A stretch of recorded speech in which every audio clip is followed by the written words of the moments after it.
Hi everyone, Rob here again. I'm gonna switch gears here for a little while and tell y'all a story.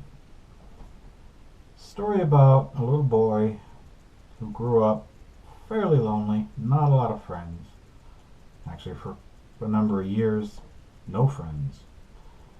But he had a big sister who was a few years older, and the two of them got along pretty well most of the time. Sure, siblings fight and pick on each other, but you know, overall got along really well. Still do. One of the things that we like to do, one of the games we play a lot of games, board games, you name it.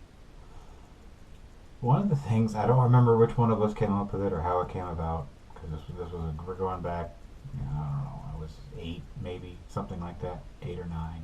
So, what, 32, 33 years ago, something like that. Somehow, I think it was in a Christmas present, in stockings or something. Um, we each received a pink rubber ball. It's really super bouncy pink rubber balls, and those were fun. But you're in the house, carpeted floors. What are you gonna do with it? Take it outside? Well, yeah, but it's winter, right? Lose it in the snow. So somehow, one of us came up with the idea that, well, first, let me explain. The upstairs of the house that we grew up in, um, hallway down the middle, her bedroom was at one end, my bedroom was on the other end. Carpeted floor, standard width hallway, I guess. And somehow or another, we gave them each a name. Ponch and John. Anybody remember Chips growing up? Some of you will. I don't remember whose was Ponch, whose was. I think mine was John and hers was Ponch. Although I could be wrong. And we drew the names on them in blue ink pen and little drawings on them and stuff, personalized them. And one of the things we like to do sometimes was what we called handball. Not the kind of, not the regular handball. It was kind of sort of like hockey, kinda. What we do is we get down on the floor, and I have mine, and she'd have her pick her rubber balls, and we'd use our hands like a hockey stick, and send it down the hall and send it back and forth, ricocheting off the walls, scuffing off the baseboards. Probably annoyed the crap out of my parents because they were really kind of scuffed up after a little while.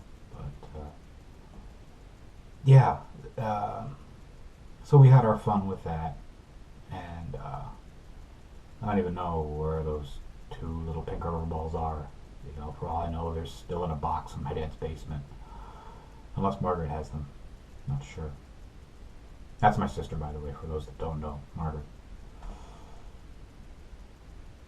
So, fast forward 30 years, 32 years, something like that.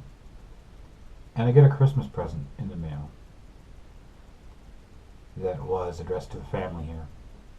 And it was a random box of silliness. Just a bunch of silly things all together in a box for some fun.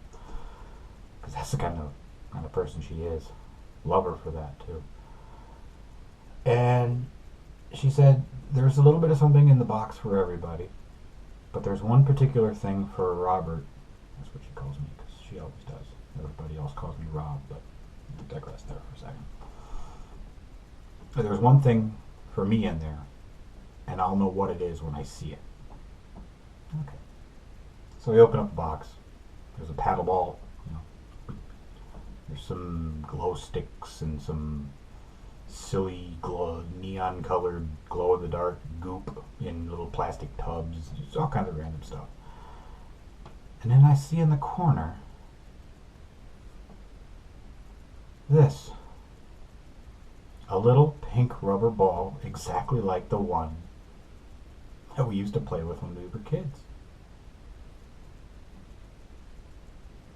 Hadn't thought about that in over 30 years. And then I opened up this Christmas present a couple days before Christmas. And there was this. Actually brought a tear to my eye. Honestly. I just instantly became an 8-year-old kid again. Sometimes the best gifts, the best Christmas presents, are the ones that are dirt cheap, but a lot of sentimental value. Really mean a lot. So that is why I have the best sister ever. I love you, Margaret. Crazy. I gotta get a blue ink pen and make some markings on this, though, I suppose. Make it official. Anyway. So, yeah. Thanks for watching. See you later.